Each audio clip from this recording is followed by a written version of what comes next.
Hi,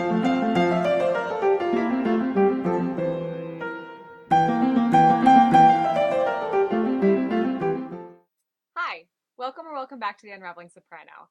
I'm Heather, and this is Vlogmas Day 3. So this is probably not December 3rd when this is coming out, probably a little later. So actually it's December 5th. So first, what am I wearing? I am wearing my Moonlight cardigan. I forget who this is by. I'm pretty sure it's the Moonlight cardigan. I had everything else pulled up, but not this. I should always just know that like whenever I like sit down to like shoot a video, just have Ravelry pulled up because you will use it. Sorry. Yeah, so this is my winter moonlight cardigan by Mini Me Knit Designs. So close that down. Yeah, so this is Vlogmas Day 3, and I just oh my gosh, this is a hot mess today. My advent calendar just fell. I am a hot mess. All right, so day 5. So this is the tea advent calendar from Adagio Teas. What is day 5? Ooh, white chai. Does that mean it's white tea?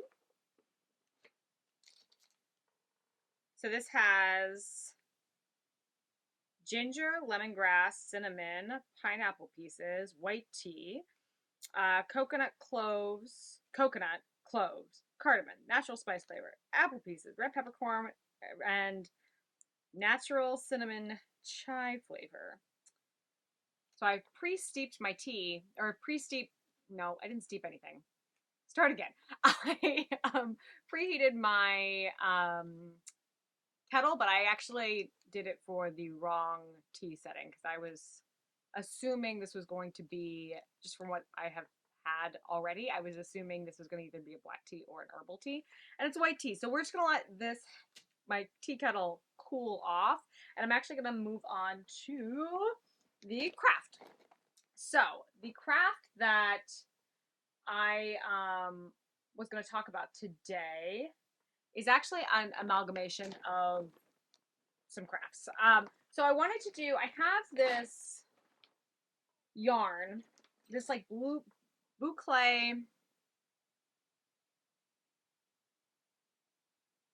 over my face. Yeah, so this boucle yarn, this is just, I have no idea where I got this from. It's not sold in stores. I believe it was a yarn that was like at a farm or something. I think it's cotton wool.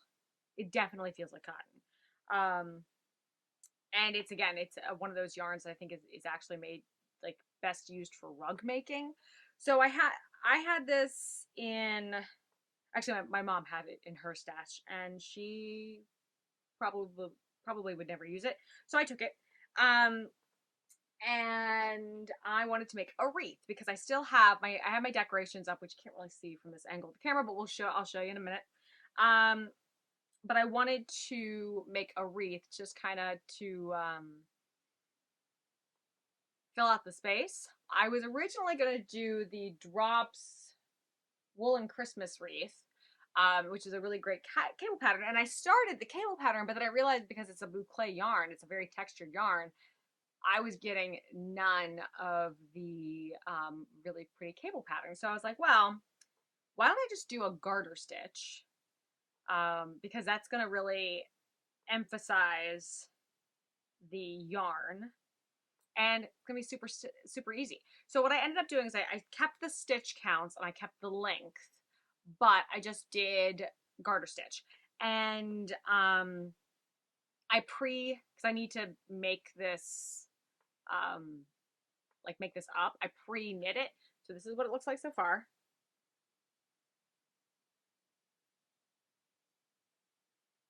I don't know if you can get the whole thing. So I think what the instructions are now is they say to sew the cast on edge and the cast off edge together. So what I think that that means is like folded hot dog style. And then once you're done with that, you're going to stuff it. And then I think it goes like this. And then you'll sew it that way. And then that's the shape of the wreath, I think. I've already tried using my tapestry needle for this process, and I can't do it. Like it's the eye of the needle is just way too small. So what I think I'm gonna do is I think I'm gonna crochet the ends together, which will actually be super, super fast. And then I'm going to stuff it, and then I'm going to crochet this, and then that should be the craft. So while I'm doing this, I kind of want to have like a little bit of a, I guess, a crochet and chat, because I'm not going to be a knitting and chatting. But I'm going to lower you down so you can actually see what I'm doing. We're going to see. We're figuring it out. Sorry, that was probably awful. Look at the crochet needle into the lens. All right, so we're going to lower this down a little bit so you can maybe see my lap. You see what I'm doing? Well, you can't see my head. Let's see here. Let's try again.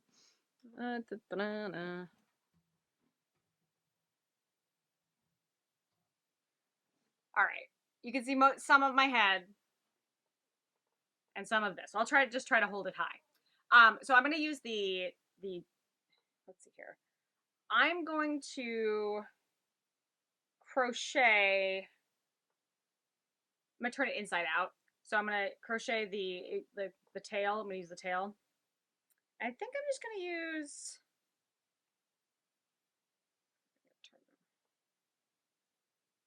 let's see, what stitch do I want to use? I think I'm just going to use a slip stitch.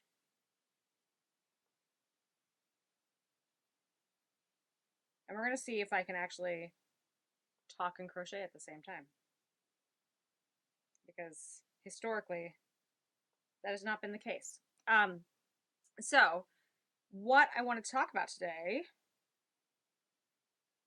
oh, this is going great so far, is gift knits. So are you a gift knitter?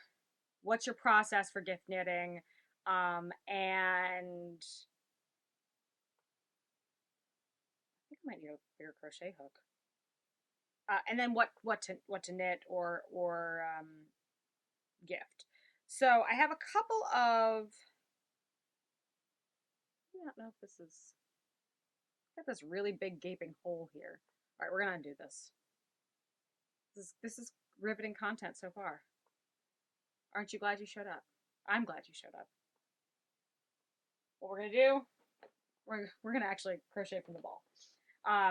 So what is your process? What is my process? And then just some knits that and crochet items that I have done over the years that have worked really well for me to maybe give you some inspiration.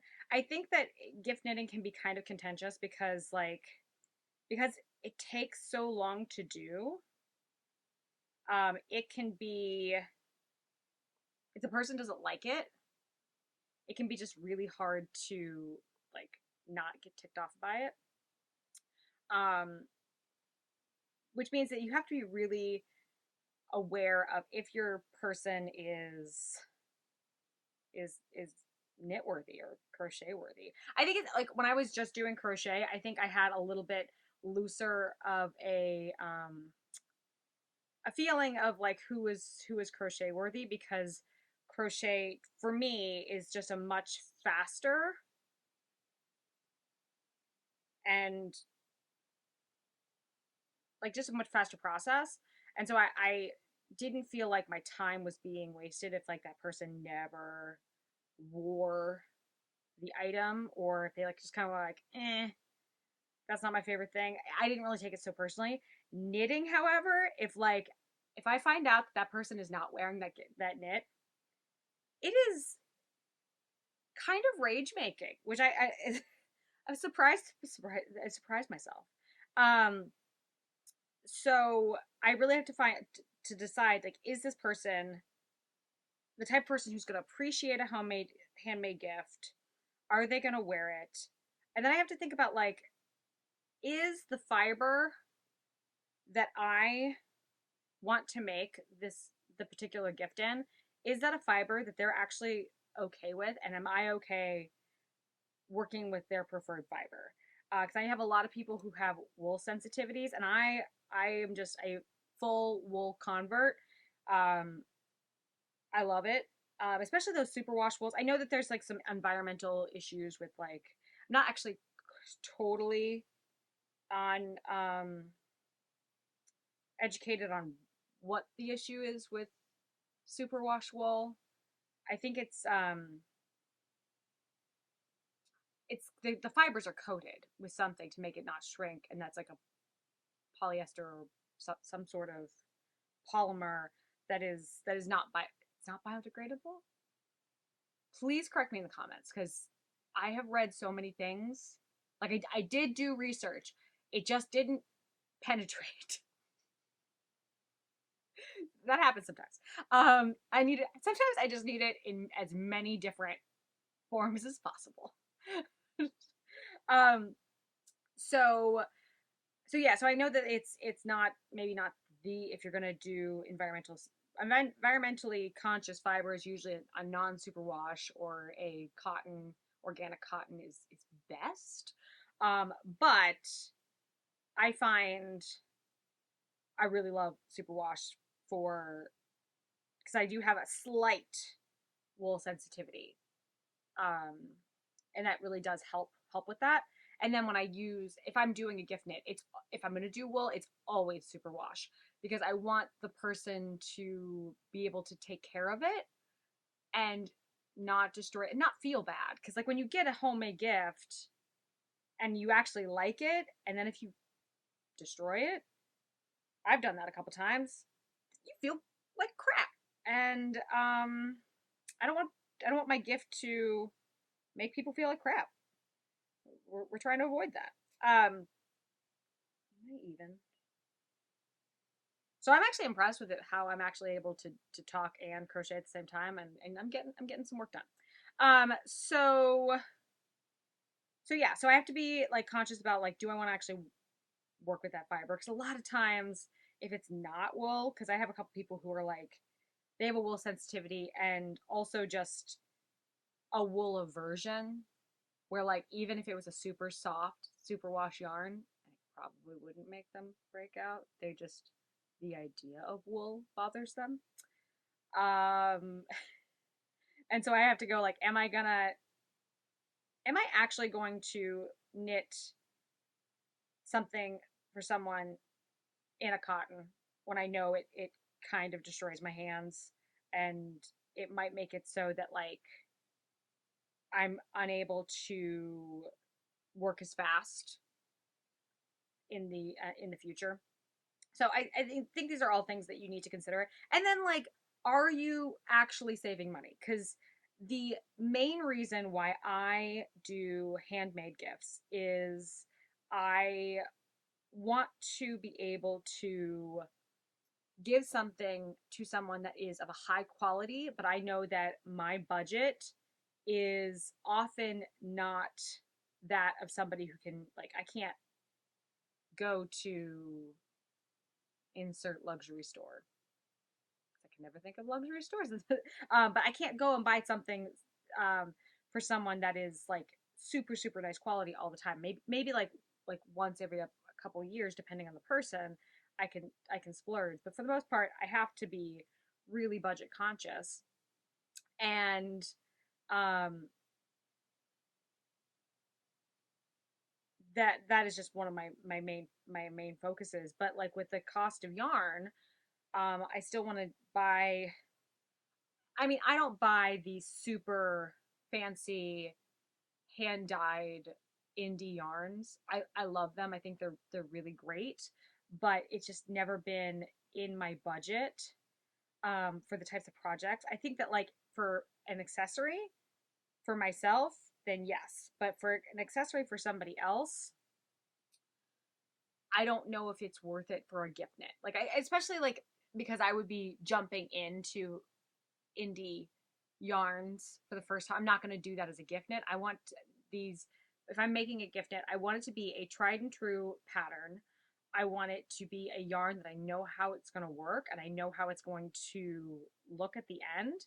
I just don't want to be taking a lot of risks with my gift knits. I can take risks on the stuff that I have because I know that I'm going to be a little bit more flexible with the end product. If it's not perfect, I know my personality. I'm probably going to be okay with it. But I don't want to like put my thoughts into, like, I don't want to assume that people are going to think like me. So yeah, so those are the things that I consider when I'm deciding if I should gift knit.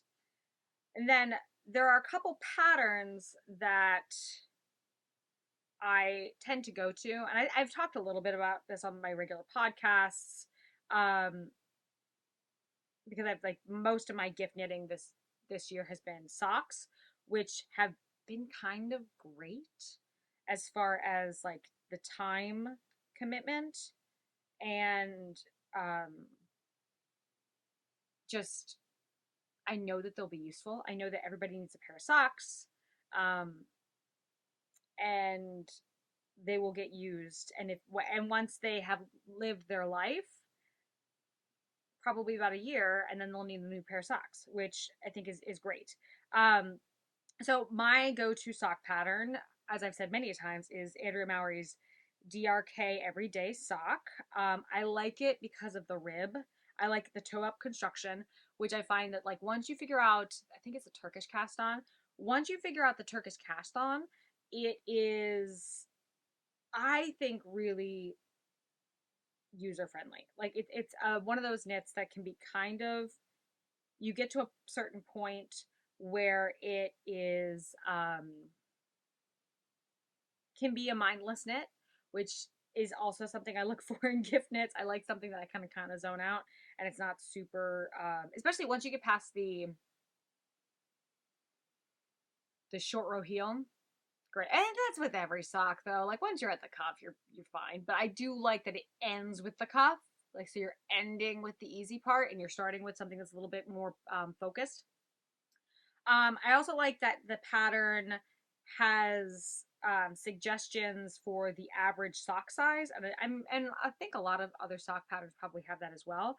But for gift knitting, it's helpful to know what, if you just know their shoe size or their sock size, being able to like kind of guess how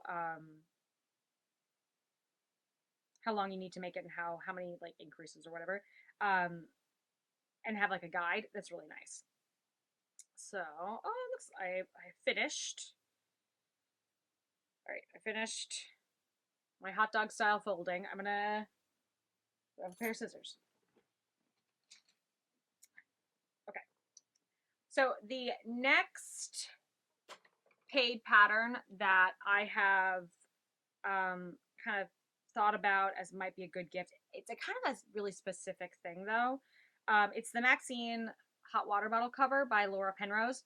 Um, the caveat is, does the person already have a hot water bottle?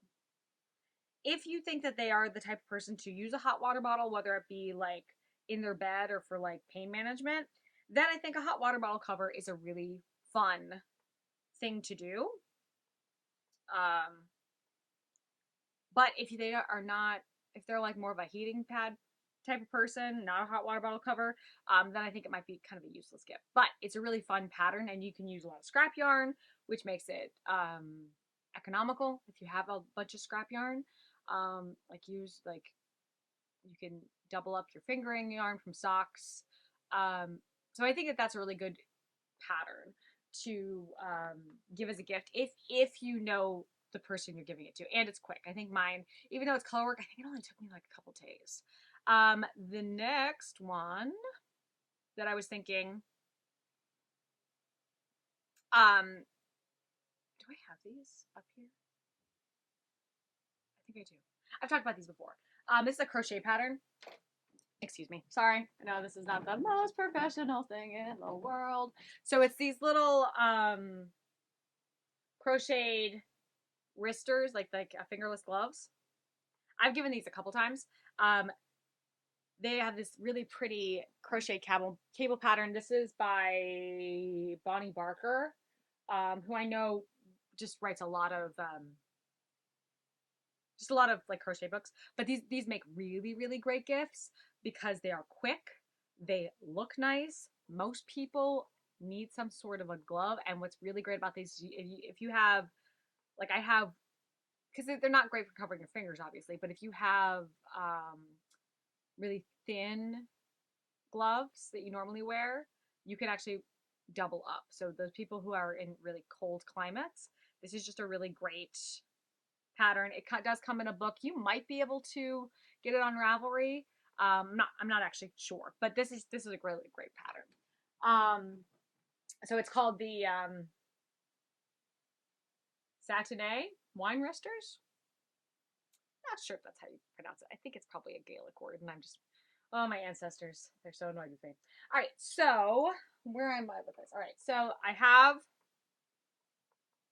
my tube. I'm gonna stuff my tube. I'm choosing to stuff my tube with fluff that I have from another project.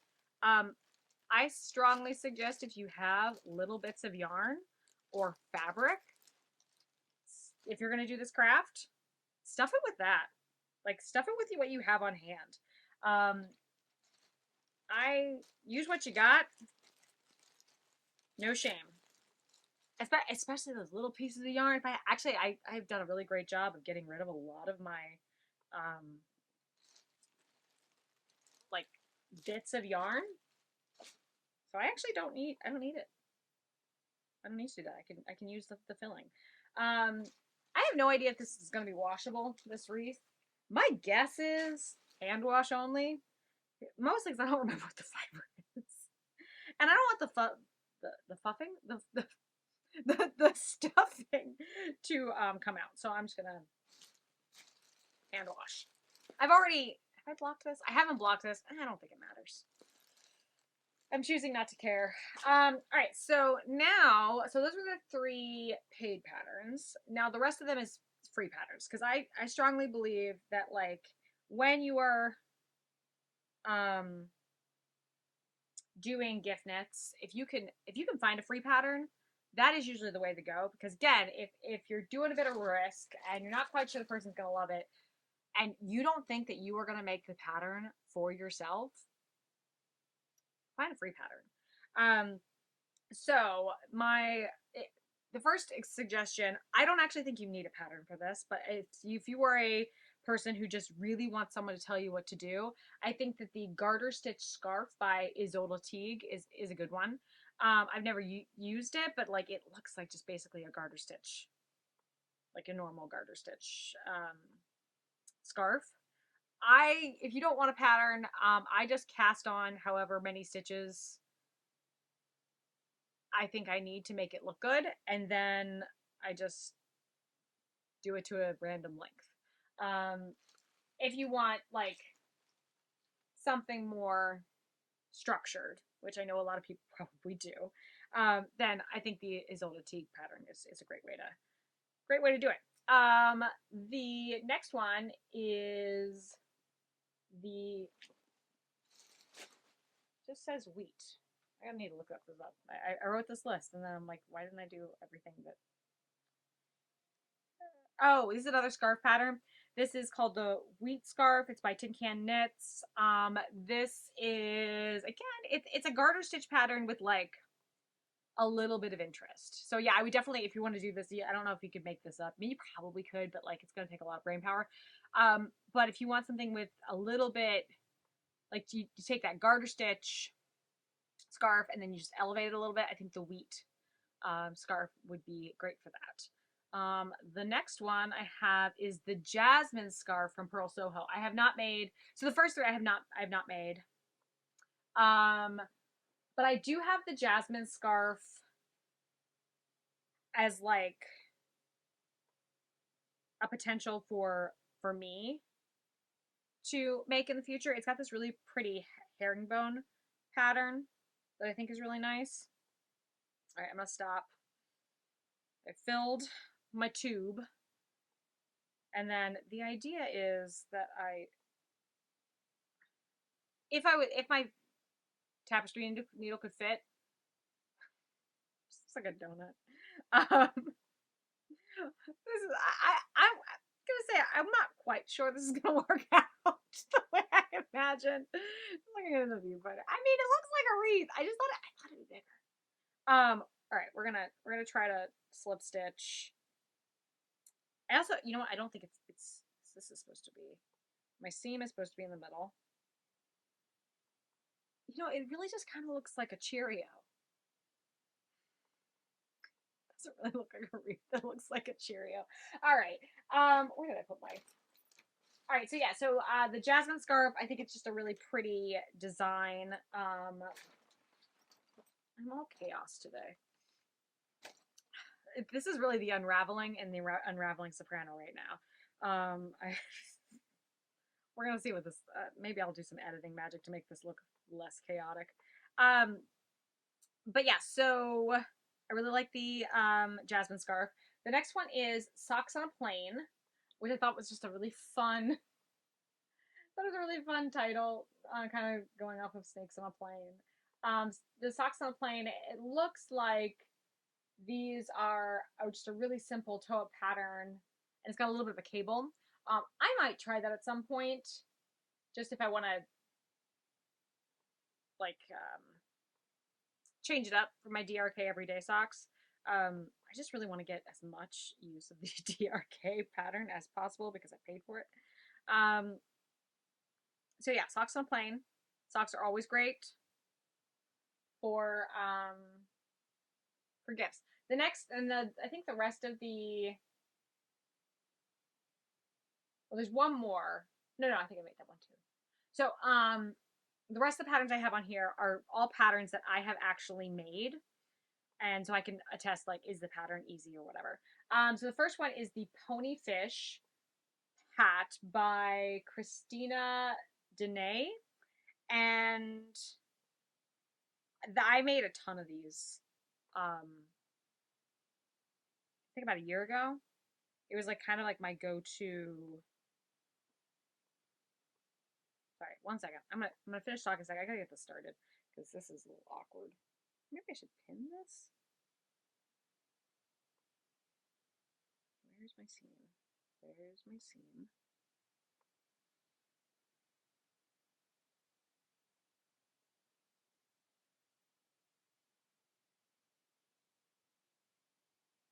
Taking all my brain power. Okay, all right, got it started. So Ponyfish hat, I made a bunch of it because it was just a really easy pattern. It's kind of I would say a slouchier beanie. And I think it's worsted weight or maybe a chunkier weight. It's super fast. And again, like if I'm making a gift knit, I kind of want it to be as fast as possible. So I can get as many knit up as I can. The next one I was the Cardinal Song hat that I made I made it for the podcast for myself, and I think it would just make a really great beanie hat. I like how it is. I like the shape of it. I like the fact that it is rib for a certain section, and then it's stockinette, which is, and it's in the round, so that stockinette section is just like really fast. Then you do your decreases. So that's a really great one. And then the Soft and Cushies hat by Pearl Soho, that uses a really chunky yarn. So if you have, especially if you have like just like random skeins of chunky yarn, I think that's a really great hat, and people love a chunky beanie. And then shawls, I did the Easy Goes It by Finicky Creations shawl, and that turned out really great. It was, again, really easy. I think if you're going to do shawls, give yourself time, because with shawls, I find that there's usually a lot of, unless it's, this one I think is mostly garter stitch. Sorry about that. I reached my maximum recording time. That's never happened before. So what was I saying? Easy Goes a Shawl was really great. Um, love that pattern. Not quite sure when. Not quite sure when this cut off. So if it cut off before that, I also said the soft and cushy hat was good. And then the last one was the Baby Wee Appleton by Tyga Hilliard. I love a baby knit. It's super fast. I would strongly suggest, unless you really know the person or just want that challenge, don't knit somebody a sweater for Christmas, or pretty much for anything, because it's a huge commitment and lots of yarn. And if you get the sizing wrong, you're gonna be annoyed. So, all right. Well, I'm gonna finish this up because this is going to take me a minute to do the inside, but I will be right back. So enjoy some time lapse while I finish this up.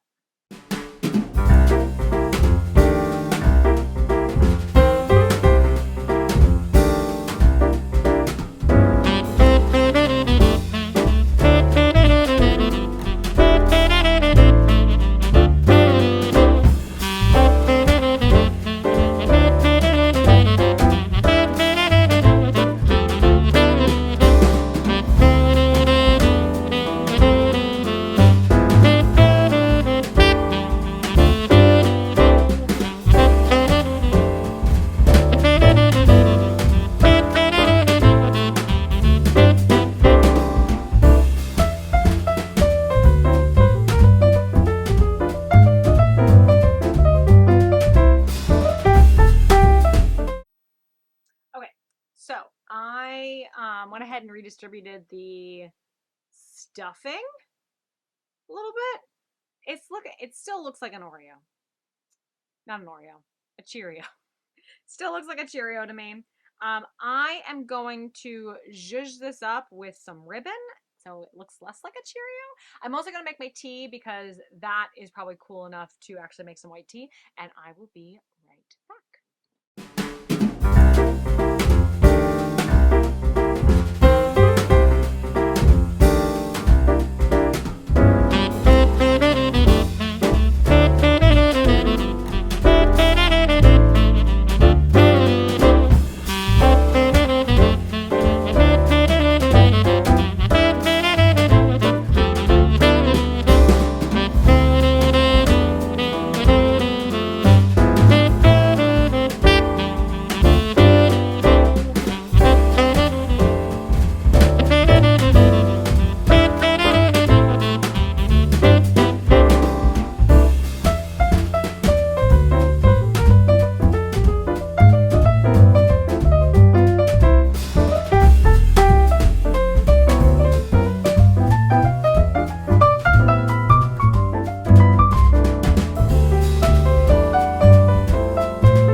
Okay, I think this. Oh, it looks better.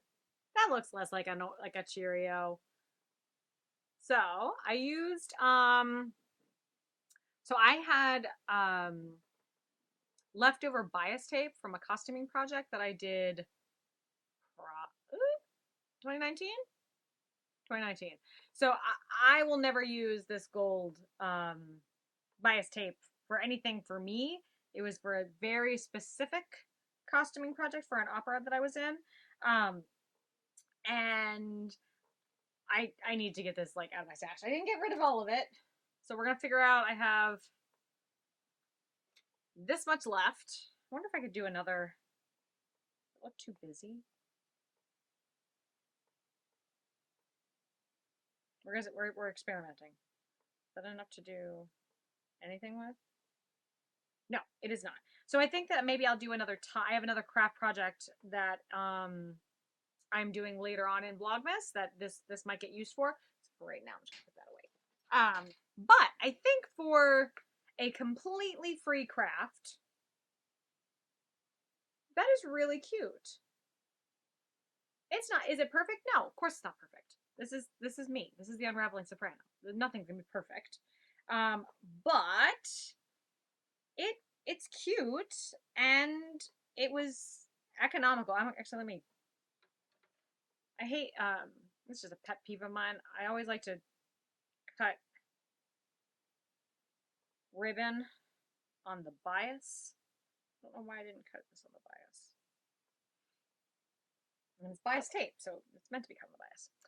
But yeah, so that is that actually looks quite pretty. So without the ribbon, it definitely looks like a Cheerio. But with the ribbon, it looks cute. All right, so what I'm going to do is first I'm going to try this tea, and then I'm going to place this thing.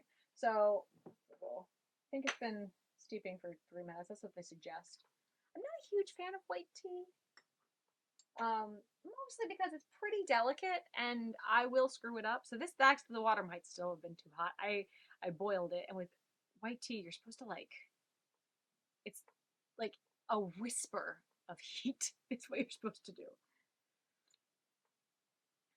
Oh, but that's good. That's good. It's not too bitter. Cool. All right, so I'm going to figure out a way to hang this bad boy, and then I will show you the process. So I'll be right back.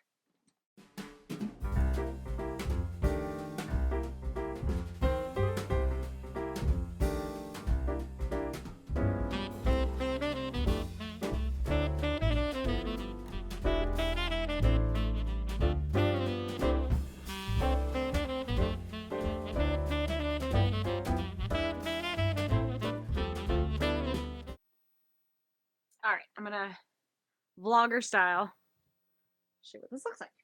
Move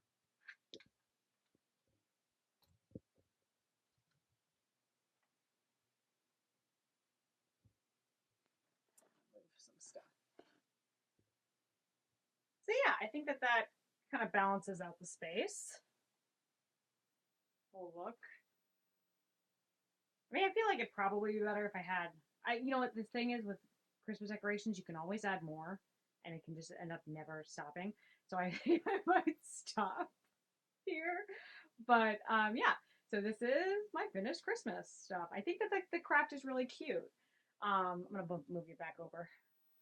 All right, I hope you enjoyed Vlogmas Day 3. This is probably a pretty long one. So thank you so much if you've stuck around until this point in the video. I really appreciate it. Leave me a like or a comment, and if you like this video, please subscribe. And until next time, happy Vlogmas and happy knitting. Bye!